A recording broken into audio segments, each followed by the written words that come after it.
فاطمہ کے گھر میں مہمان آئے ہوئے تھے۔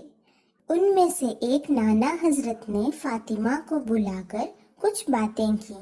اس کے بعد اس سے پوچھا، بیٹی فاطمہ، سناؤ آپ کو کون کون سی صورتیں یاد ہیں؟ فاطمہ اپنے ابو کی طرف دیکھنے لگی، تھوڑی دیر ایسے ہی کھڑی رہی، پھر دوڑ کر اپنے امی کے پاس چلی گئی۔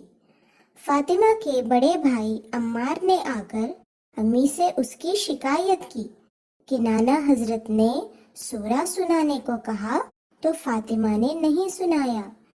یہ سن کر امی نے فاطمہ سے ناراض ہوتے ہوئے کہا، فاطمہ بیٹی، میں نے تو آپ کو سورہ اخلاص یاد کرائی تھی، آپ نے وہ کیوں نہیں سنائی؟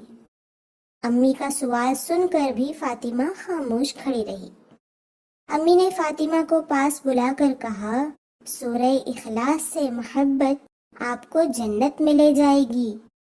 ہمارے دل میں سورہ اخلاص کی اتنی محبت ہونی چاہیے کہ جب بھی یہ سورہ پڑھنے اور سنانے کا موقع ملے تو ہمیں فوراً خوشی خوشی سنا دینا چاہیے۔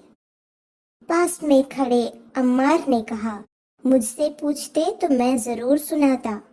یہ سن کر فاطمہ دوڑتی ہوئی نانا حضرت کے پاس گئی اور سورہ اخلاص سنانے لگی۔